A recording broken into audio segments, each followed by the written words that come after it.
Well-recognized employees were 7 times more likely to be fully engaged in their jobs than employees who were not recognized. On this episode of the Exit 5 podcast, I was talking to Rachel Weeks, who's the fractional CMO at a company called Dogs Vacant Property Security. I've led companies through successful exits, but I've also had great runs at Healthcare Source and Reward Gateway that really informed how I feel about recognition and appreciation. We talked about something that typically we don't on the Exit 5 podcast. We're typically talking about marketing, what it's like to be a marketing leader. We're talking about specific tactics and channels and all that good stuff. But this topic, we usually don't, which is how employee recognition actually plays a role in a more productive marketing team. A person who feels appreciated and recognized is always going to do more and go above and beyond. If you're a marketing leader and you're thinking, I don't really have a system to recognize my employees as often as I want to or as formally as I want to, this is a great episode for you to listen to. I think you'll get a lot out of it. So we'll see you inside. 1, 2, 3, 4. Exit. All right. I'm here with Rachel Weeks. Rachel, how's it going? Great, Matt. Thank you so much for having me. I'm glad to be here. Yeah, of course. Well, Rachel how long have you been a part of the Exit 5 community? I feel like I've seen you everywhere now, but I don't know how long it's actually been. It's been about a year. Okay, about a year. Okay, cool. Yeah, you've been to Drive last year. You were at a Boston event. You're a member of our CMO club. So really ingrained in the community. It's really great to finally have you here. A couple weeks ago, we were chatting and we talked about some potential things that you can talk about on our podcast. And you brought up this topic that I feel on our podcast and in general just does not really get talked about a lot, which is employee appreciation and the impact that has on productivity of marketing teams. And we're in this era and time right now where so much is changing, some of the biggest changes since the beginning of the internet. And within all that, a huge piece of it is like, well, how do you keep people like focused and on the right tasks and happy and feeling productive? And that's something that, you have some experience in with the industries you've worked in. So I'm excited to get into that topic today. But before we get into the nitty gritty, would love if you just gave a quick background on who you are, what you've worked on, and what you're working on right now today. Absolutely. Thank you so much. Again, I really appreciate being here. It's nice to see you again virtually. I have been in marketing my entire career. I have over 20 years leadership experience. And when you've been around that long, you've led companies through lots of different types of transformations. So I've led companies through successful exits by PE firms. I've led companies through acquisitions, through other companies. I've been on the company that has acquired other companies. Lots of understanding of how employees feel when they're going through these transformations. I'm currently the interim CMO at Dogs Vacant Property Security, which is the first go around I've had outside of technology, which is new and exciting. But I've also had great runs at Healthcare Source and Reward Gateway that really informed how I feel about recognition and appreciation and, how important it is to ingrain it in your culture and support growth. Nice. Okay, cool. Yeah, just very, very first, it's interesting this is your first time leading marketing outside of tech.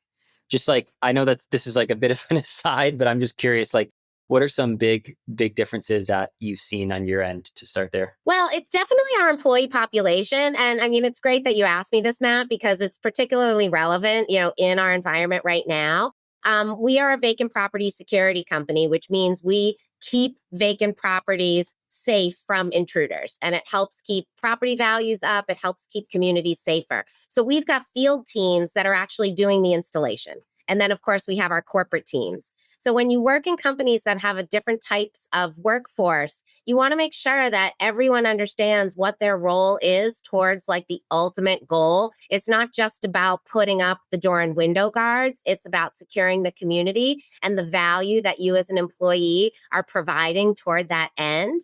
And so we're talking about a reward and recognition program right now. So it's not just about the corporate, in-office people, whether you work remotely or not. But it's also about the field teams. All right. So that actually, I think that's a good segue. You talked about a reward recognition program.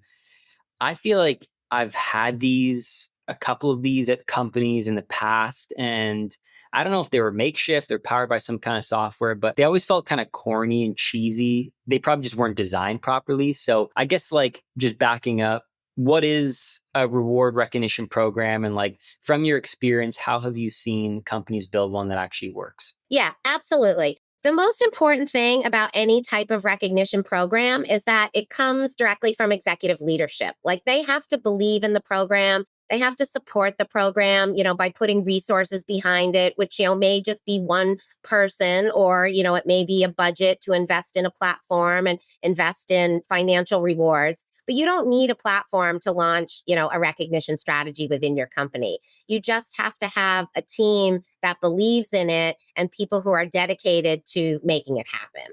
And, so some of the ways you do that is by building a team. Who are the key stakeholders that are going to represent the employees across the organization so that they can provide input into what type of recognition they actually want.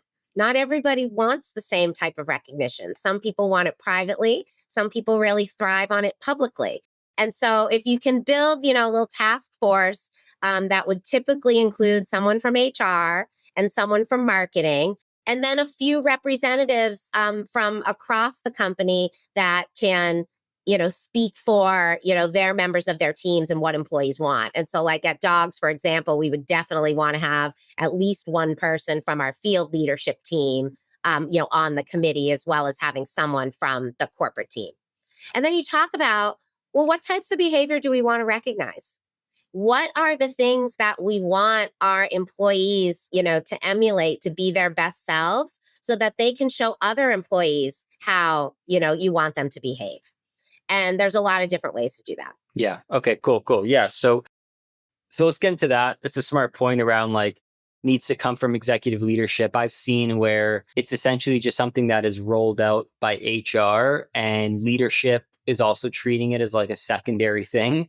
And the buy-in across the company is low because it just seems like this thing, this dinky little thing that HR is rolling out that doesn't have an impact on my day to day. So that's a good point. And also the point about like building a team of people that are part of the recognition program. Again, like you've probably seen this too. It's usually just HR in isolation who's rolling this stuff out. There aren't representatives from each team that are part of this committee that's helping build out the recognition. But yeah, you talked about behaviors that we want to recognize. Like, I guess walk me through maybe an example that you've seen, like on the marketing side, like where are marketing leaders what are they rewarding and how are they rewarding it? How have you seen some successful examples of that? Sure. I mean, typically it's not necessarily a department that, would be recognizing their employees one way or the other. You really want it to be a corporate program. And so again, that's why you want to have executive leadership, like fully supporting it. You want to have HR involved and then other leaders across the company. And you want to, like I said, decide on the behaviors that you want to recognize. So where I've seen it be most successful is companies that recognize their values. So, it's important to me to work at a company that is values driven. And so that's something, that I've had great experiences with in my past and that I'm always looking towards in my next roles. And if you really live your values and demonstrate them, that's the type of culture that's going to be most successful. There's lots of data behind recognition and engagement programs that, really support the investment in the resources. And, like I said before, there are lots of platforms and solutions out there, but you don't necessarily need to invest in a platform or a solution. But, you do need people who are going to actually run the program. And the data shows when people feel recognized and appreciated, you see improved retention, you see higher productivity, you see greater job satisfaction and motivation, and it reduces stress and burnout. So if you're a company that really believes in its values and believes in supporting your employees, you want to recognize that behavior. And again, in my experience, we've had public recognition. And so, whether you're recognizing it, maybe you have a weekly or a monthly newsletter that goes out to employees from executive leadership. Maybe you have town hall meetings. Maybe you have a Slack channel, specifically for recognition. So there's lots of different ways to distribute the information about people being recognized. And then other people across the company can say, oh, wow, number one, I'm really proud of this person, for exhibiting these behaviors and for being publicly recognized for it. And I want that too. And that's how, organizations create engagement that people want to participate. And where marketing can, get involved specifically, to get back to your initial question. And, obviously for this audience, is you want to put a brand around your program. So one of the things that you might want to do, when you first get your committee together, is like, let's come up with a name. And let's come up with a name, maybe it aligns with our company name, or maybe it aligns with something else having to do with our culture or our location, just like you would name an event, right? Just like you Yep. name Drive. And then once you have a name, you need a brand. And so you need a logo and you need a look and feel. And when you start talking about the ways to recognize people, there are lots of visual elements that you can develop. You could develop a web page or a microsite, within your corporate intranet that's, specifically a recognition site, and it looks like a social wall. And, you could post messages to people. Many of the platforms out there have what they call e-cards. And I mean, we all know what e-cards are. You can send them and get them, for birthdays and anniversaries. So marketing would help create the e-cards and the visual elements that go along with the program. And then you could post the e-cards on the social wall or on the Slack channel, or maybe they get sent via email or in a newsletter. And so when you combine the power of leadership wanting to recognize employees and the behaviors that they want to see people with HR, which should be the team that is doing the internal communications, across the company, and, reaching out to employees directly, and then the power of marketing and building all the brands and the assets, you can really build something powerful. And then to get employees engaged, you designate ambassadors. And so you designate an ambassador, for example, on, every team in the company, and say, okay, I want to challenge you to send recognition, send 2 e-cards every Friday. And then once people start seeing them, oh, I want to get in on that too. You can create a gamification component to it, with departments, maybe competing against each other for either giving recognition or receiving recognition. And so there are lots of ways, to turn this into an internal marketing program, but it supports growth because it's building your employment brand. It's helping, with retention and employee engagement. And all of those, things, when you put it together, ends up leading to higher productivity. Yeah, I love that. Yeah, definitely have been on the receiving end of that. Like sometimes you're in a company that is, like you said, going back to the beginning, like a transformational period. For a lot of us, that may look like one of two things. It's either maybe the company is gearing up to get acquired, to acquire another company, or even raise money. That's a big one that we've all been through, where it's like, we're gearing up to raise our Series A. And every marketer knows when that happens, things get a little crazy for a while. You have to work more.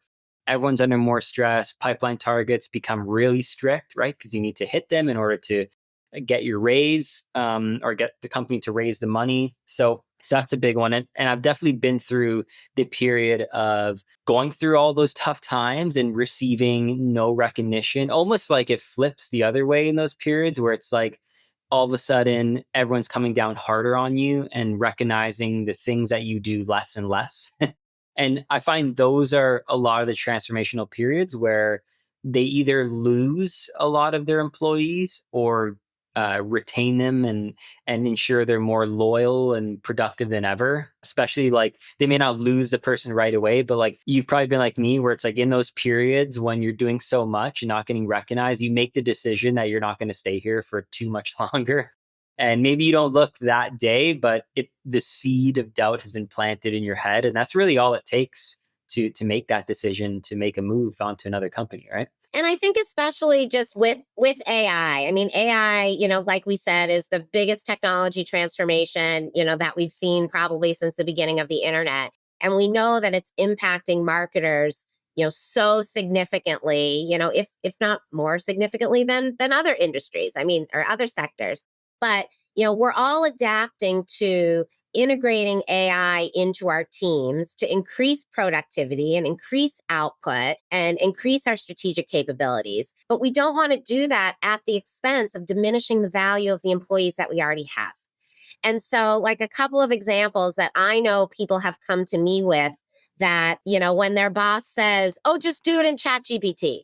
And it's like, okay, but I actually can add value as a person. Like, yes, I can work with ChatGPT or any other tool, and that is going to help me be more productive and maybe give me some more ideas. We're all capitalizing on all these great ways that AI can have an impact. But again, you don't want to use that as a crutch and diminish the fact that you have someone who's really smart and really productive and doing a great job. Oh, just rely on the technology. Well, how about if we combine the power of everything that I bring to the table with the technology and then, execute from there? And so that's where leaders have to think, and really think about what they're saying when it comes down to these transformations in their teams, that they're supporting people in the right way. And also, another example is when you have layoffs, and whether it's AI driven or not, but you have fewer people on your team. And now all of a sudden you have to do the same amount of work, if not more, but you have fewer people and fewer resources to do it. Don't just say, oh, well, ChatGPT can do it, and diminish the fact that you had a, productive, smart human on your team that you think you can just decide to replace with a technology. The technology is designed to make us more powerful. And so that's something I feel really strongly about. And that's where, just coming back to the showing appreciation, it's really important to tell your teams, number one, the people who are working, I love what you do. We really want to integrate AI into our production and into our day-to-day capabilities. Let's look at some tools that can help us do that. If it's chat, if it's Claude, if it's Perplexity, if it's Clay, like whatever it is, and empower your people to leverage the technologies to make them more powerful, and they will feel appreciated. It's when you talk about, oh, the technology can just replace you, then they don't feel appreciated. And that's when they decide, you know what, I'm going to leave this place. Or if you have a riff and the people who are left behind, it's like, okay, well, you don't appreciate them. You don't appreciate me either. Am I going to be the next one, that gets let go? And so a lot of it has to do with the positioning. And if you have a formal recognition program in your company and you keep it going, even through the tough times, even through the transformational times, people will stick to that. And that will continue, to give them that extra support that you feel when you know that you're appreciated. And then you're going to go the extra mile, because a person who feels appreciated and recognized is always going to do more and go above and beyond. Totally. Yeah. I mean, I feel it too, definitely. Yeah. One thing I wanted to ask is like, let's say you're marketing leader listening to this right now, and you want to implement some of this, some kind of program. Maybe you don't have the budget or the buy-in to do this formal program across the board, but instead use an individual, want to say, okay, I want to do a better job at recognizing my employees for the work that they're doing so that they feel loyal to me and want to stay. What are some like lightweight things that somebody could do tomorrow to help with that? Well, certainly as a leader, you could just, create some discipline for yourself to ensure that you're recognizing not only everybody on your team, but really anyone in the company, that is doing things to support you, right? And so there's a great book out there. It's called Crave. And so I'm going to plug this. The author's name is Greg Lederman, Hmm. and it's got a concept in it called 10 Minutes by Friday. And it just says, set aside 10 minutes by Friday every week to recognize people. That is something that every single person listening to this podcast can do. You put it in your calendar, you say recognition time, and you take that 10 or 15-minute block and you send a few emails. I really appreciate what you did for me this week with regard to this particular project. That person doesn't have to be a direct report or on your team. That person can, be anywhere in the organization. And I guarantee you, when that person gets that email, it's going to make them feel good. Yeah. And it's going to provide that little extra chemical boost in their brain that tells them you did something right and you did something good. And then they're going to want to do more of that, because then they're going to want to seek more of that. So, you can do that on a manager to peer level. You can encourage members of your team to do it on a peer to peer level. And then, of course, it can be on a leadership to employee level. So the more structure you want to put around the program, there are lots of different ways that you can scope out, sort of the different types of recognition. but specifically, you have no program, you have no structure, you have an email, you have a text message. It makes people feel good, and it ends up working towards these goals of, engagement, improving productivity, improving output, improving retention, all of those good things. That's such a good point. I have a funny little story. My first job, I was there for about 3 years, and your first job at a school, you kind of like your heart and soul is into it. It was a great experience. I had a good relationship with a lot of my coworkers, and then and we had a great culture at that company and team, and we often would tell each other when we're doing a good and bad job, and that was just part of the company culture, and I loved it. And then my second company was very different. My boss, who was the CEO at the time, it was a smaller company, I was there for, I didn't even last a year there. I ended up leaving. But within that year, maybe like once, maybe twice did he say, good job. I like what you did. Like almost zero recognition for my work. Even though I had like really great, numbers and performance, it was just not being recognized whatsoever. And that really taught me how important, at least it was for me. And I don't know if I was alone, but at least it was for me just to hear, like, you're doing a good job, or I appreciated what you did, or thanks for helping our team with X, Y, and Z. Like you said, it provides that little chemical boost that just keeps you going. It's like if you work out, or let's say you go for runs, like when you get the feedback from your running that you're doing better, you're able to run longer and faster, it makes you want to keep going. It's like you need to see that progress or know it's happening. And I'm lucky with Exit 5 because Dave, Dan, they're like the opposite of that, is they recognize every little thing you do and are always making comments and saying good job. And it really keeps me motivated, and lets me know that, hey, I am doing a good job and I'm making an impact. Like I'm going to keep going and keep pushing, because the more I push, the more of this I get. So I think that's such a great point. And then, like, let's keep on the same theme of, like, you don't have some kind of formal program yet. Now you've implemented this way to, at least through Slack or in video calls, to recognize other people on your team and in the company.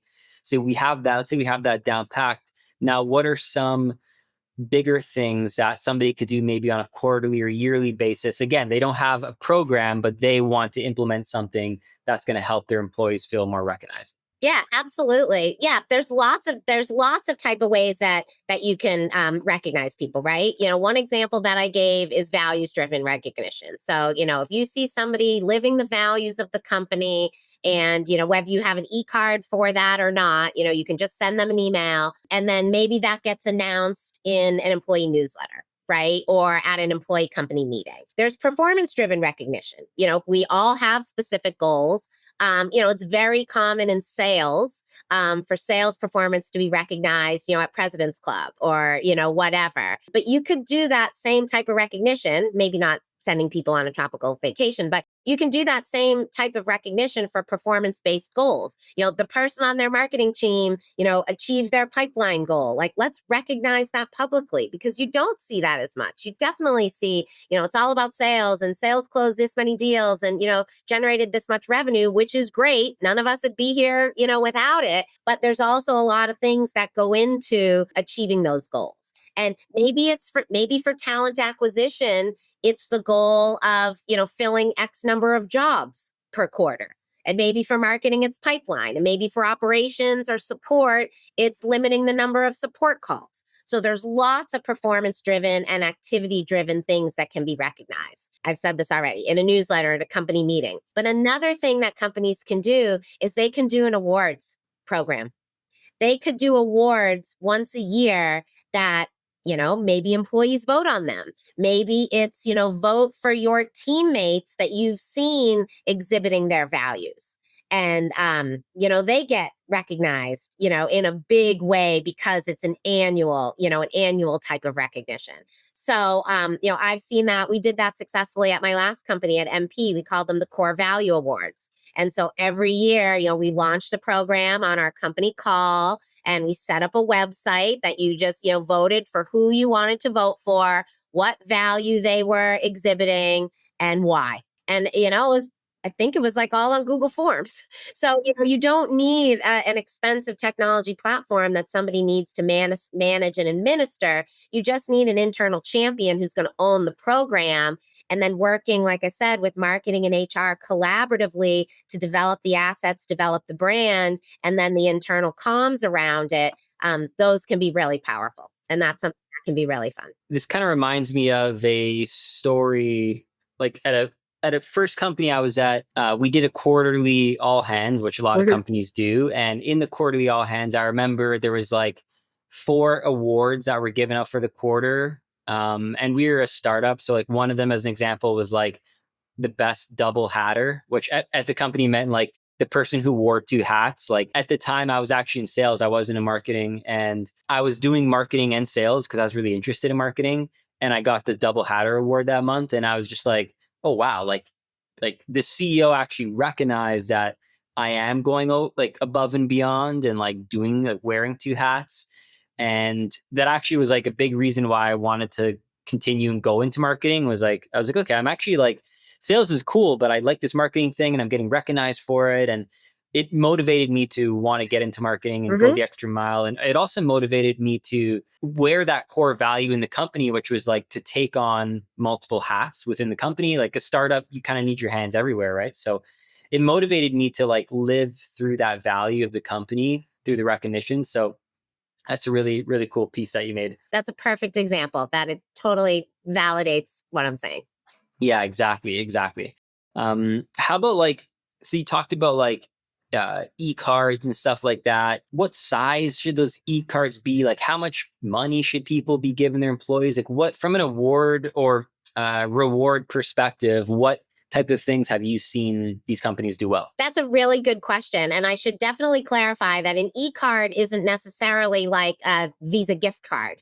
It's literally could just be like a visual card, thanks for living the value that you attach to the email message or the Slack message or whatever. But specific to reward, the most important thing that you want is to give employees their choice. And you give employees their choice by first asking them what they would actually like. And that's part of the committee that you put together for the program, right? First of all, I know people, who've worked at a company that they got a $5 Starbucks gift card for their holiday bonus. And it's like, you know what? Thanks for nothing, literally, because you can't even buy a coffee with $5. And I don't even like coffee anyway. So what am I going to do with this? That was not either giving employees a choice or even soliciting what they might want, right? So, that's a somewhat and it's cheap. Seriously, $5, but I'm not kidding. That's real. So you get your committee together and you ask people what they want. Do they want an extra day of PTO? Do they want a front row parking space if they have to go into a big office? Do they want a $25 Amazon gift card or something that might have at least some value that they could take advantage of? And so there are a lot of things that you can do that are what we call non monetary recognition, the PTO day, the parking space, the whatever. And then the monetary recognition, which, depending on kind of the scale, like if it's a peer to peer, I want to recognize you, Matt, for being a great coworker, teammate, and living this value, et cetera. That's probably a non-monetary recognition because that could get your budget going, skyrocketing like pretty quickly. But I've seen in some companies where managers have a budget. And so if I have an X dollar budget, every quarter to give away to my employees for the really above and beyond, then maybe that becomes a $50 reward or something like that. I also worked at a company that recognized employees for tenure. And when they achieved, a certain milestone, I forget what it was, they actually got a cash reward to go on vacation. And so, that became very rich. And, you can only potentially do that for so long. A lot of companies give unpaid sabbaticals once you reach, a particular milestone. So, this is also another reason why it's really important to have executive leadership buy in because you need to know what type of program are we building? Are we building a non monetary recognition program that is going to have visual assets, whether it's an electronic e-card or like if you have a facility like we do at Dogs, maybe there's a poster, maybe you get something that you stick on the poster, so that everybody in, the plant, the warehouse can see it? Or is this something that we want to put money up against in which case we really have to decide, well, what are the different levels of monetary recognition, and what's that going to cost, and how are we going to budget it, and all of that. And that's also where marketing, can really add a lot of value, just because we know what it's like to work with vendors and negotiate on, giveaways and prizes and stuff. That's one idea. Okay, cool, cool, very cool. Yeah, I think that's a great point, because a lot of people are thinking about this. A lot of people are going to hear this and think, "Oh, I need to somehow carve out a couple thousand a quarter just to give out rewards," but they don't need to always be monetary. I really like the idea of giving some paid time off, even if it's like, "Hey, you did a great job this last month. We were working super hard on this thing. Take next Friday off and go enjoy the day." Or, hey, team, Friday is going to be a beautiful day. If you all live in the same city, as an example, everyone take a half day Friday and just enjoy the rest of your afternoon. Like, those little things, even if it's just like surprise and delight, go such a long way. So, do you think there's like some kind of balance between, I know there's like non-monetary and monetary, but do you think there's some balance between the two? Like, for example, I'm thinking about like even the impact like a pay raise or promotion has on somebody's happiness. So, only up until a certain point can non-monetary satisfy somebody until they're like, okay, this is great, but like I want to progress my career and grow. So how does that like career progression, how do you think it plays into this whole rewards program, if it does at all? That's a really good question. Anybody who says they don't want to raise is lying, right? Yeah. I mean, come on. Anybody who Yeah. says that is lying. But I'm going to read you some stats from a survey that was done by Perceptics, a company called Perceptics, that I have no affiliation with whatsoever. But the survey said well-recognized employees were 7 times more likely to be fully engaged in their jobs than employees who were not recognized. In contrast, employees receiving a raise were only 30% more likely to be engaged than those who did not. So it doesn't mean that you don't want a raise. It doesn't mean that a raise isn't going to improve your performance. But if you get a raise and you still don't feel recognized, you're not going to be performing as at high of a level or be as engaged as if you are. And so that's something very inexpensive, just, being human and showing people why they should stick around. And here's one more. Employees not receiving a recent raise were slightly more likely to have engaged in job seeking behaviors, such as browsing ads or applying for a new role, than those who had had a raise. So, and then it jumps to 75 for employees without regular recognition. Okay. So, I mean, the data is there. And I mean, you've said it, you've been in situations where you felt recognized. You've been motivated by that. You've been places where you haven't been recognized. You didn't want to stick around. And I know that Exit 5 does a great job of recognizing its employees because they do it publicly. Dave and Dan do it publicly all the time on LinkedIn. And I think that that's terrific because that's embedded in your culture. And it doesn't have to be public on LinkedIn. I mean, that's just, the example of the way Exit 5 does it. But what Exit 5 is doing such a great job at is leading by example. And that's supporting you all to continue to recognize each other, whether it's on LinkedIn, or more privately. And that's going to continue to be more important as you grow, because obviously you're a small team, you're very, very tight. None of you would be there if you didn't appreciate each other, because you're such a cohesive unit that, you have to lean on and rely on each other. But, as companies get bigger and teams get more fragmented and people spread out a little bit more, that's where you can start to see things fray a little bit. And if the recognition brings people back together and brings them tighter in, you're always going to be more productive there. Really interesting, those stats.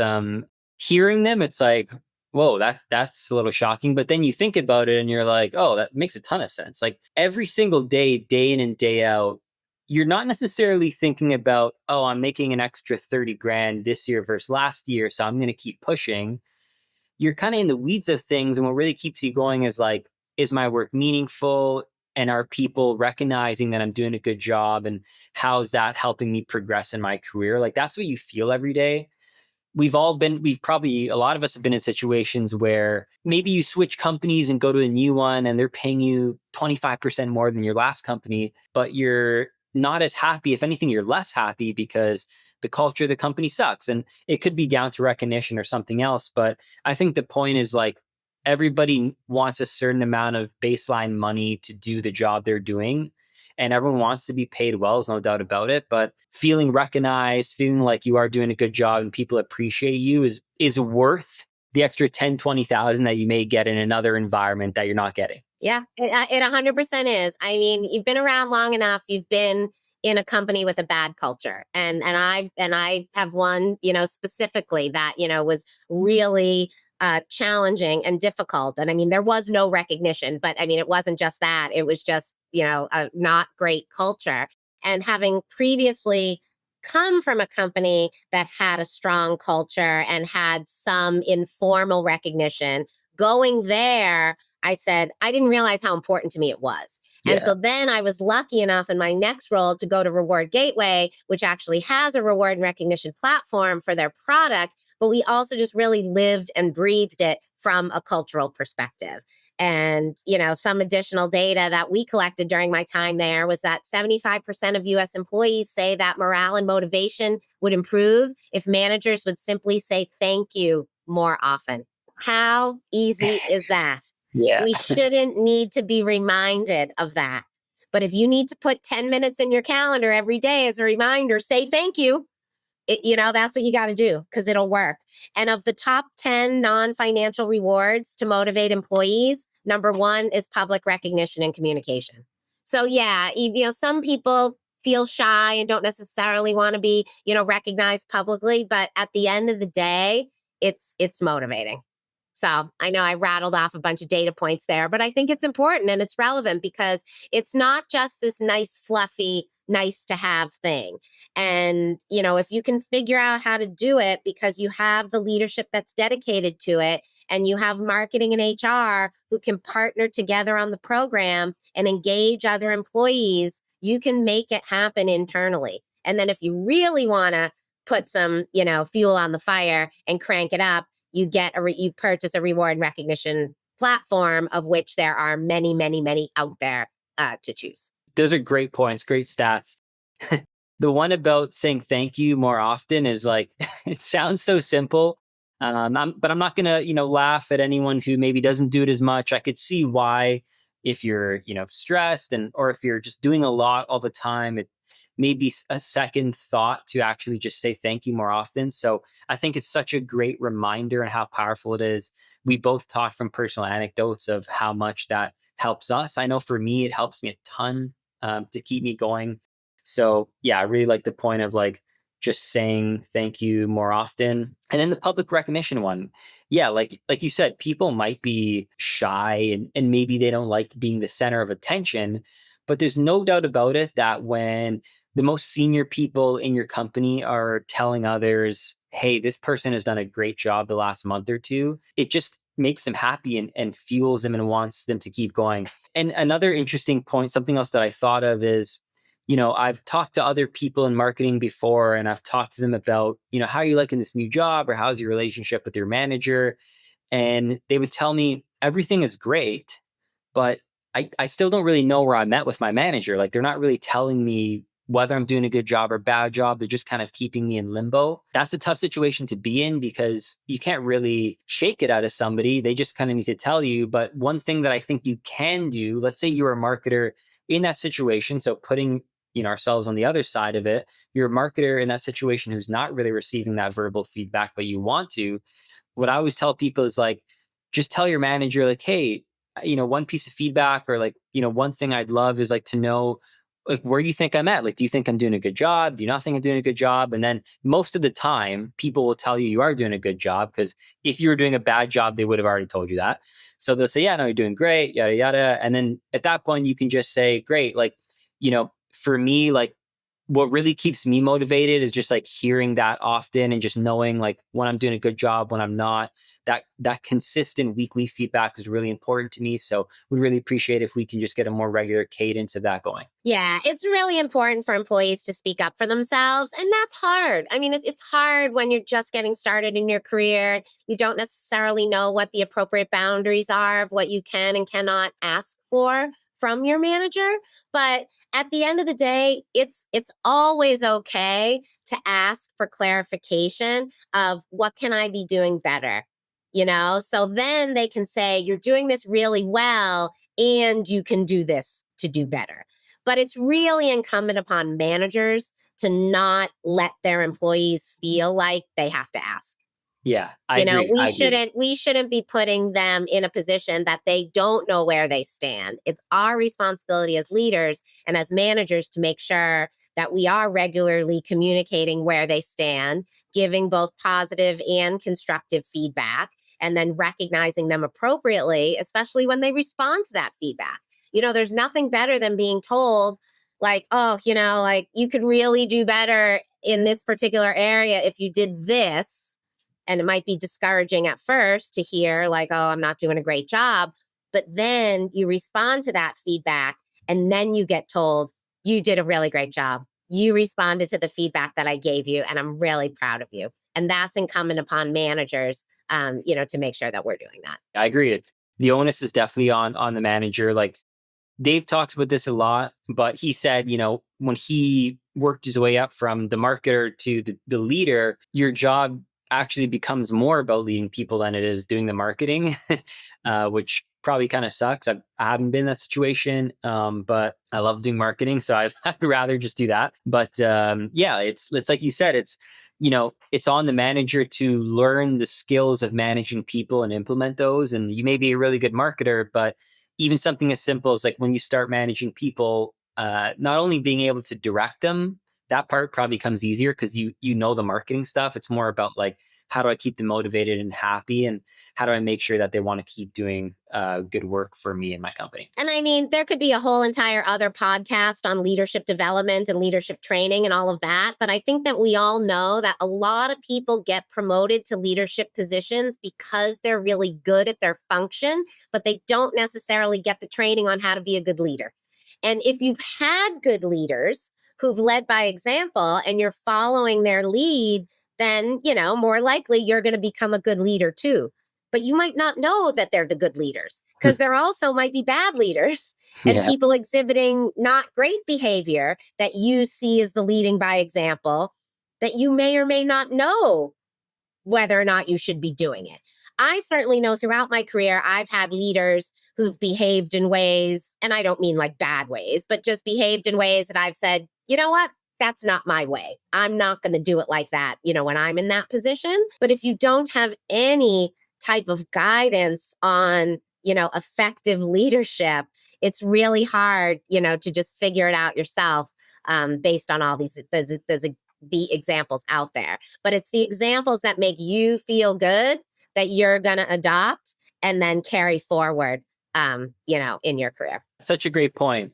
It's part of like the reason I like that is in the first 6 years of my career, I've worked for 4 different companies, Exit 5 being the fourth, which somebody looking at my resume may be like, oh, wow, this guy bounced around a lot.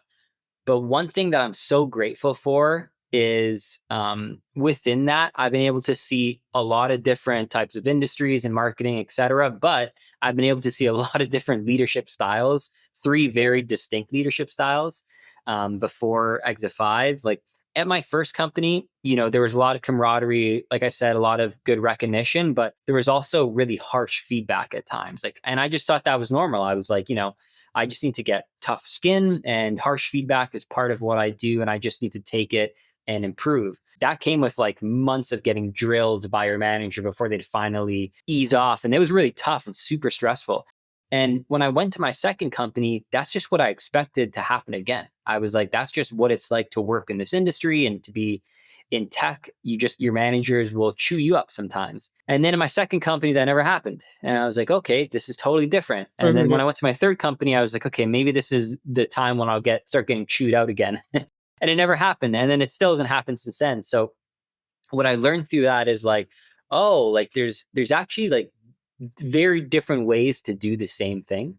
And through that, you get to learn, okay, this is, if I were to do it or when it's my turn, this is how I'm going to do it. You get to pick and pull from every little experience that you have. So I find that like just a huge underrated benefit of working in multiple companies throughout your career is just seeing the different styles of leadership. 100%. And I don't think I wouldn't have looked at your resume and 3 jobs in 5 years. I mean, that's not alarming, especially when you're just first getting started. Because number one, you might not like where you are, and then it's good to move on. But also, it's easier to move up and advance faster earlier in your career than, when you get to a certain level, you're going to stay there for a little while, probably before you get to the next level, right? And your story just made me, kind of think of Goldilocks, because you were giving 3 examples that it's like, this one didn't work and this one didn't work, but now you can find what's just right.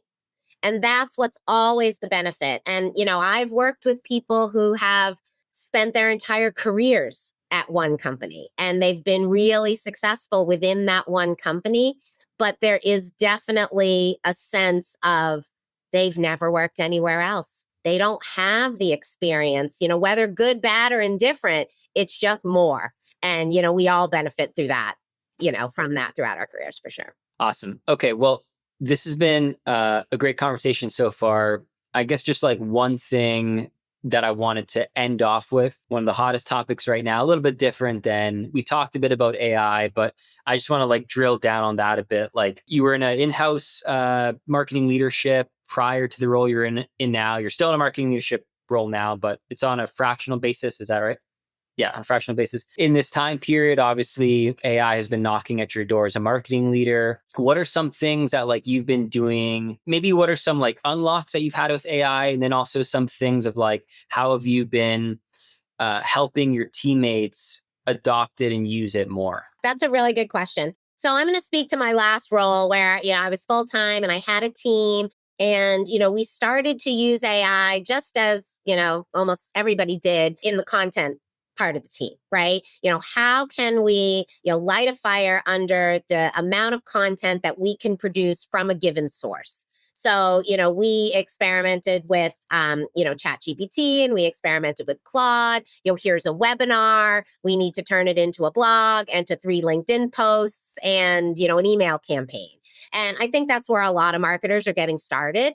And that's been very effective. And it's absolutely increased productivity. But there still needs to be a content marketing manager who's running the content strategy and who's deciding what you're going to do with all of those assets. So AI isn't taking her job, it's complementing her and it's making her more powerful. And so that's, certainly where I felt we got started and also really just built it into our engine and got more of a rhythm. Where I am now is a less mature organization, and that I'm there specifically to help outline the strategy for marketing automation and CRM and get that stood up. So I'm not using AI in our tech stack yet, but we certainly will need to explore it. But where I have been using AI is with a lot of the data crunching and the number crunching, because we've got all these distributed platforms and all these distributed data sources that we're going to need to consolidate into Salesforce for our new CRM. And so I'm using ChatGPT to help me sort data. Hey, here's a spreadsheet. Tell me this. And it's like 2 seconds. And whether Yeah. it was something that would have taken me 15 minutes on my own or maybe an hour on my own, that has significantly boosted my productivity. So I haven't had the luxury yet to really implement any of the great AI enterprise tools out there, but I'm really looking forward to this year, standing up another tech stack and introducing some new tools. Because where I am now at Dogs, we're very sales driven. And I know that I can give them some ideas and prompts to help prepare for discovery calls, to help prepare for demos, to help write their follow-up emails. And so that's where I see integrating AI into my current organizational structure and, helping that, make everybody more powerful and boost productivity. Like when you're in a company that's like a typical tech company where everyone's very plugged in, it's people are going to use AI and have the motivation to because they see it everywhere and they know the value. But maybe in a company that is like not a tech company and is not necessarily driven that way and does a lot of stuff boots on the ground, there's a lot of opportunity to do like the 0 to 1 stuff, and that's going to have such a big impact on things, right? Absolutely. And meanwhile, while we're doing it, encouraging them that this is going to make you more powerful. This is going to help you close more deals. That's what salespeople want to see, or help you build more pipeline. That's what they want to hear. And so it's positioning it in such a way that they can understand why it's relevant, not like, oh, marketing is telling me to use this tool that, I don't necessarily want to use. So Yeah. Yeah. I'm Yeah. looking Yeah. forward to rolling it out. Love it. Love it. Okay, cool. And yeah, just last thing, I wanted to touch on that piece you said about AI making, an individual or giving them the ability to like think more strategically. I think that's such an important piece. Like, there's a lot of things that it can speed up and expedite for us. For example, let's say you are launching a webinar, very basic example, but the description of the webinar, the invite emails, all that, you can do it at a fraction of the time, which is great without really losing that much quality. And for a lot of people, they're going to take that and be like, great, what used to take me 2 hours now takes me 20 minutes. Hmm. Great. But the other part of it is like, well, I just got an hour and a half back of my time. What am I going to do with that? I can do more grunt work and do more stuff in ChatGPT, but I could also just do more strategic work, which is a little bit ambiguous. But I don't know, the way I've read it and how I've been trying to enact on it is like, if I get that hour back, maybe I'm going to just spend some time actually like researching some stuff and like learning more about community building and trying to understand like what are some of the next big moves we're going to make as a company? How am I going to use AI more in different parts of the community business side of Exit 5? So that's the part that's like more fuzzy, but you buy time back and it's like important thinking about how you're going to reinvest that time back into the things that you're doing. Yeah, absolutely. And I think that's something that everybody will struggle with when, it's just a balance of integrating these new tools and into your day to day and how that does free up time. I think there's a lot of great things, that people can be doing. And obviously, it depends on the goals of your organization. But if you're a marketer, I bet you always, well, I hope you always wish you were talking to clients more. Yeah, Well, guess true. what? If you just freed up an hour in your week, that's an hour that you can be reaching out and trying to have calls with clients, right? Totally. Yeah. Or maybe you just feel like you need to learn more.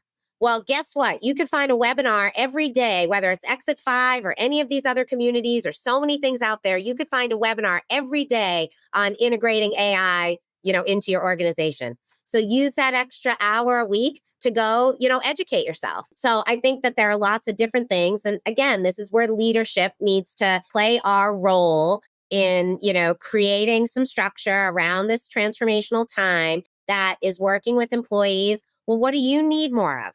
If you just found more time in your week, what do you need more of? Is it talking to clients? Is it more education? Is it that other project that we've wanted to work on, but we didn't have time to work on it? Or maybe it's working with HR in a reward and recognition program.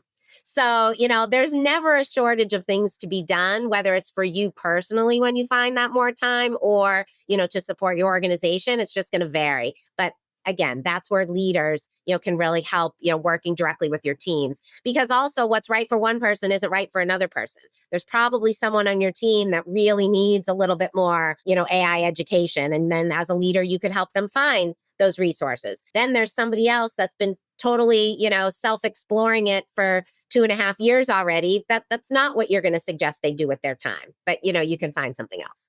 Yeah. Yeah. Love it. Very agreed. Agreed. All right, Rachel, this has been such a great chat. It's been a pleasure, having you around the Exit 5 community for so long. You've been such a ingrained and engaged member, which is much appreciated on our end. I'm glad we just got to talk today about this topic that you obviously know a lot about and are passionate about. And yeah, I look forward to seeing you around and seeing you at Drive this year. Well, thanks, Matt. It's been a pleasure. I do as well. And I'll be honest, one of the reasons why I enjoy my engagement with Exit 5 so much is because it makes me feel appreciated. There you go. Well, you are much appreciated. That's what it comes down to. So Awesome. I love it. thanks. Okay, Rachel, thanks. Take it Take easy. care. Bye.